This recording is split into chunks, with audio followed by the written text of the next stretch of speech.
कश्मीर का 1990 का वह दौर, देश के इतिहास का वह अध्याय जिसे सबसे काली स्याही से लिखा गया। वह समय जब संविधान सबसे कमजोर दिखाई पड़ा, कानून व्यवस्था की धज्जियां उड़ गईं और केंद्र व राज्य दोनों की शासन व्यवस्था सवालों के घेरे में आ गई। यह वही दौर था जिसने कश्मीर को सबसे गहरा जख्म दिया। आज की कहानी है सिस्टम के पतन और 3 दशक से अधिक समय तक चले अन्याय की। 1990 में कश्मीर घाटी आतंकवाद की आग में जल रही थी। कश्मीरी पंडितों को अपना ही घर बार छोड़कर पलायन करने पर मजबूर होना पड़ा। इसी दहशत के बीच 27 वर्षीय युवा नर्स सरला भट्ट का अपहरण कर लिया गया। उन्हें अमानवीय यातनाएं दी गई और फिर बेहद निर्ममता से उनकी हत्या कर दी गई। करीब 36 वर्षों तक इस मामले की फाइलें धूल फाकती रही, लेकिन जून 2026 में दाखिल हुई एक चार्जशीट ने इस केस की परत दर परत कहानी सामने ला दी और उन सवालों को फिर से जिंदा कर दिया जो दशकों से जवाब का इंतजार कर रहे थे। नमस्कार, मेरा नाम बाल कृष्ण शर्मा है और आप देख रहे हैं न्यूज़ कोठरी।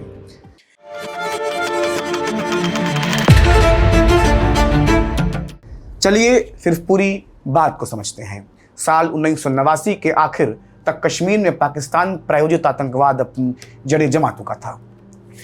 JKLF यानी जम्मू कश्मीर लिबरेशन फ्रंट उस वक्त का सबसे खूंखार संगठन बन चुका था।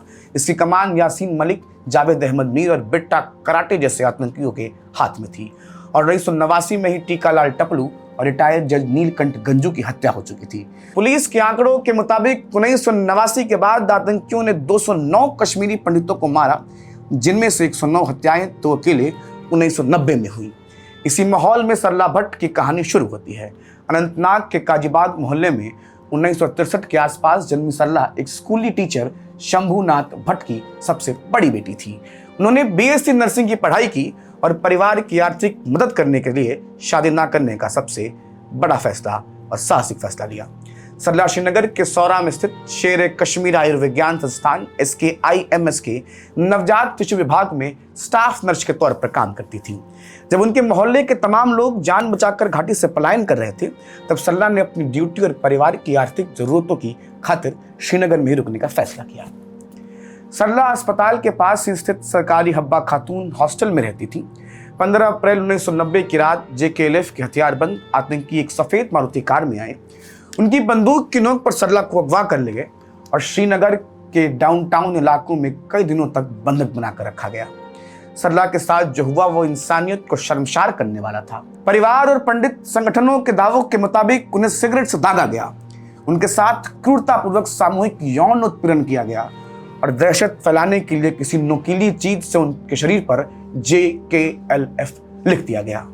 इसके बाद 18-19 अप्रैल की आधी रात को उन्हें ऑटोमेटिक राइफल से गोलियों से छलनी कर दिया गया। 19 अप्रैल की सुबह लाल बाजार से दूर मल्लाबाग उमर कॉलोनी रोड पर उनका शत विशत शव मिला। शव के पास मिले एक पर्चे में JKLF ने हत्या की जिम्मेदारी ली और सरला को सुरक्षा बलों की मुखबिर बता दिया। असल में 8 अप्रैल 1990 को सुरक्षा बलों ने आतंकियों के ठिकाने पर छापा मारा था, जहां यासीन मलिक घायल होकर भागा था और उसी बौखलाहट में एक बेगुनाह निहत्थी नर्स को बलि का बकरा बना दिया गया। सरला की मौत के बाद जो हुआ वो कश्मीर घाटी में टूटते भाईचारे का सबसे विभत्स मंजर था। जब 20 अप्रैल की रात सरला का शव अनंतनाग उनके घर पहुंचा, तो आतंकियों ने मुस्लिम पड़ोसियों से सख्त हिदायत दी कि वो इस हिंदू परिवार से दूर रहें। अगले दिन का किस्सा और भी दर्दनाक है। जब सरला के चचेरे भाई PN भट्ट शमशान घाट अस्थियां चुनने गए, तो वहां करीब 200 हिंसक लोग मौजूद थे, जिन्होंने अस्थियों को पैरों से कुचल दिया। PN भट्ट ने किसी तरह छिपकर कुछ अस्थियां अपने फेरन यानी कश्मीरी चोगा में छिपाई। अगली सुबह 5 बजे आतंकियों ने सरला के खाली घर पर बम फेंक कर उसे तबाह कर दिया।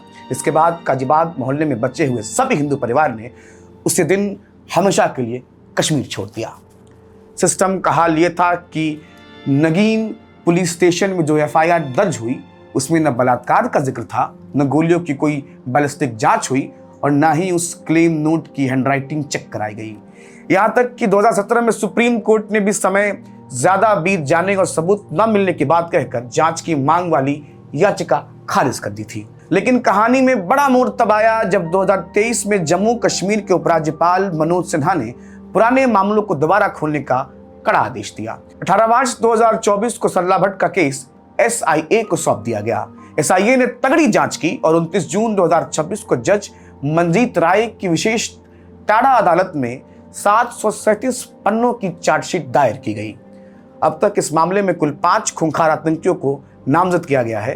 पहला नाम है JKLF चीफ यानी यासिन मलिक का, जो तिहाड़ जेल में उम्र कैद काट रहा है और जिसे इस पूरी साजिश का मास्टरमाइंड बताया गया है। दूसरा नाम खुर्शीद अहमद चलकू का है, जिसने सरला पर ट्रिगर दबाया था और जो अभी POK में फरार है। बाकी 3 आतंकी अब्दुल हमीद शेख, महमूद यूसुफ सोफी और गुलाम महमूद टपलू मारे जा चुके हैं। ASI ने धारा 164 के तहत गवाहों के बयान दर्ज कराए। 7.62 गुने 39 मिलीमीटर वाले कारतूस की बैलिस्टिक रिपोर्ट पेश की, मेडिकल रिपोर्ट के जरिए यातनाओं की पुष्टि की और यहाँ तक कि बिट्टा कराटे के उस पुराने टीवी इंटरव्यू को भी इलेक्ट्रॉनिक सबूत के तौर पर अदालत में रखा, जहां उसने ऊपर से ऑर्डर मिलने की बात कबूली थी। यह चार्जशीट साफ तौर पर कानूनी मुहर लगाती है कि कोई आम हत्या नहीं बल्कि कश्मीरी पंडितों को डराकर भगाने की साजिश थी। तो दोस्तों, 36 साल बाद ही सही, लेकिन इंसाफ का पहिया घूमा है। सरला के 62 वर्षीय चचेरे भाई PN भट्ट कहते हैं कि उन्हें अब उम्मीद है कि इस मामले को अंजाम तक पहुंचाया जाएगा और उनकी बहन की आत्मा को शांति मिलेगी। यह केस साबित करता है कि मानवता के खिलाफ किए गए अपराधों की कोई एक्सपायरी डेट नहीं होती। फिलहाल इस किस्सा में इतना ही। आप अपनी राय हमें बता सकते हैं। इस खबर को लिखा है मेरे साथी अभिजीत ने। आप देखते रहिए न्यूज़ कोठरी। शुक्रिया।